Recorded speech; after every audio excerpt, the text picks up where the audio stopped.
And speaking of queens, let's talk about the original Real Housewife of Atlanta veteran Nene Leakes. She was caught out and about, y'all, by TMZ, and it sounds like she would be willing to return to the Real Housewives of Atlanta. And I know the fans are here for it, especially after the scramble this past season. And then, of course, Kenya Moore leaking that inappropriate photo of one of the castmates and causing that debauchery. If you want to know more about that, be sure to check out the interview that actually Kenya did on the Tamron Hall show. Anyway, going back to Nene, I honestly don't think any of the fans of the show wanted Nene to leave, whether you liked her or not, right? I believe in the beginning of the seasons, Nene was definitely a more than a fan favorite by way more than a few people in terms of like everything that was going on in her life. And then she was a fan favorite because we liked the snapbacks, we loved the drama, we loved all of the things. But there was a point in time where I just felt like Nene had kind of outgrown the show, if you ask me. And even in the outgrowing of the show, her needing to maybe take a couple of seasons off to grow in maybe some other areas, doing her own thing when it came to Hollywood, being out there and acting. And I definitely could be wrong when it comes to this, because you never know a person's true feelings unless they're the ones that say it and it comes out of their mouth. And even nowadays, Chuck, can we really believe every single thing? Okay, we're not gonna go into that either. That has nothing to do with Nene, y'all. That was just kind of a little side note, okay? But Nene would be an excellent choice, I think, for the Housewives cast if they can make that happen. And while we at it, because I know y'all didn't ask me, and this is really gone show what I really want, but I don't care. I'm just gonna say it anyway. My vote for the cast of the Real Housewives of Atlanta would be Nene Leakes, Cynthia Bailey, Candy Burris, of course, Portia Williams, Phaedra Parks. Yes, Phaedra, because they're gonna bring her back anyway from over there at the medicine side and bring her back on the Real Housewives. Isn't she already though? Isn't she on both? I can't remember. This ain't necessarily my territory, y'all, but since I saw Nene say this on TMZ, I was like, wait a minute, gotta go ahead and say it, because she said it out of mouth herself, right? And then also I would say, even though Kenya made a mistake when it comes to that photo and that picture, I would even say Kenya Moore. Now, I do say that Sheree should show up on the show as a friend, continue on all of those sort of friend, what do you call those little cameos that come on the show. Same thing with Marlo still being a good cameo to come on the show. I also saw something where Marlo said that she wasn't really happy when she got her peach because of the timing of it, right? Because everything was kind of, all over the place. This ain't the first time, I guess, that the Real Housewives of Atlanta have kind of been all over the place when it comes to the casting. Some people out there say that the network is doing this to the Housewives of Atlanta cast on purpose. And not just in the way of like the casting, but also in the way of when they are photographed on the main picture for that particular season, what they're wearing, where they're located. Like there's always a comparison to like the Housewives overall of like, okay, what are the Real Housewives of New Jersey doing? What are the Real Housewives of New York doing, right? What is the network doing for those particular franchises? And I want the network to know, like they listen to me, right? Bravo. I know, hear it and hear it clear. Okay, when the quality ain't the same with the Housewives of Atlanta and you got the other franchises looking like, okay, they good. Okay, Orange County is good. Okay, Beverly Hills is good.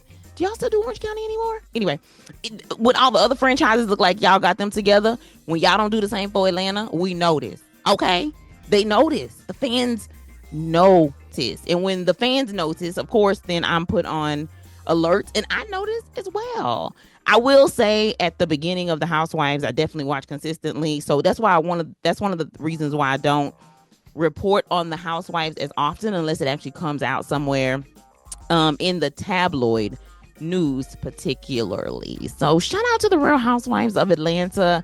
I love to have that show on repeat when I'm doing something like editing my videos or anything like that. I listen to it in my headphones, and then I also watch sometimes the other shows as well. I'll just say it like that. So let me just move forward before I messed up the whole show, y'all, doing and talking about stuff at the side of my neck that I literally did not write down. And I don't know why I do that. I literally have a whole script, and then I just basically go off script there. So I think the last person I said was Kenya Moore. And then I told you about the friends basically kind of still showing up on the show. And I know y'all definitely probably might not agree with half the stuff that I'm about to say, but I would also be interested in a show Well, I guess kind of like a revisit of the show with Kim and Croy called Don't Be Tardy for the Divorce, telling us basically about the end of their marriage. Because if they gonna continue, I wouldn't have said this if they wasn't calling the police all the time, because I feel like they might as well document it on the show. I'm just saying, listen, Kim ain't got no shame. If this woman can come on like national TV and say she has a big papa that's literally the husband of somebody else, this woman is she ain't got no shame. She has no shame. So yes, I would love to see. Yes, I would love to see the blogs talking about Don't Be Tardy for the Divorce, telling us about the end of their marriage. I'm sorry, but not sorry. But back to the Housewives cast, okay? Well, I want to pretend like I want the ladies to basically come back with their organic life. I kind of want them to also be working on a project when they come back together. Like, for example, I don't know, maybe Cynthia doing like another modeling show for like the Bailey agency, while maybe launching a swimwear line or something like that. I want Candy to catch us up like with her sex toy line and her Broadway shows that she and her husband be producing together. I want Portia to actually talk about what happened with her and Simon. Not this whole like indirect he might have irritable bowel syndrome. Like, we don't want to hear that, girl. How are you still in that man's house? What's going on? How are you still bogarting that man's house while taking us inside your wig line or something? You know what I'm saying? I'm just saying, launching something in addition to that. I also want Kenyon to show us more of her motherhood, just because she did release that book, I think, with her daughter Brooklyn, and they say that the streets are saying, Kenyon, that's an AI book, like that you got AI to write the book. And I know they say you said that you did the illustrations for it, but you know what the streets saying now.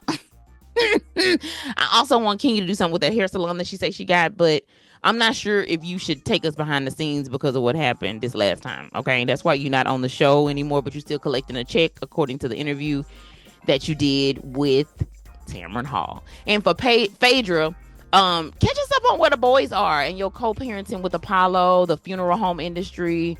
Don't worry about none of the cases you're working on unless it's like Young Thug or something. You know what I'm saying? But otherwise, we don't really want to know. Like, keep that side to yourself, you know?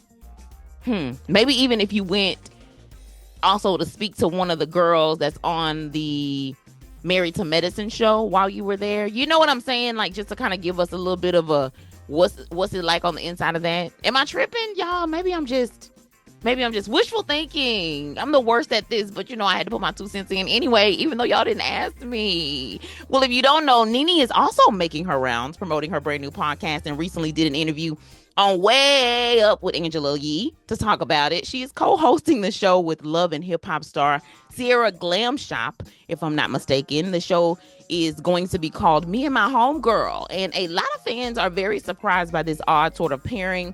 Some of Nene's loyal followers, like ATLian, I think they believe that Nene can basically do her own thing, and sort of wonders why she don't, right? Why she don't just try to collect her own check and, you know, do it like kind of on her own. I don't know. I think that people feel like, you know, Nene's a big enough star that she can hold her own, but I don't know if Nene be thinking that she want to do stuff by herself. I could be wrong about that, but I don't know if Nene really want to do stuff by herself like that.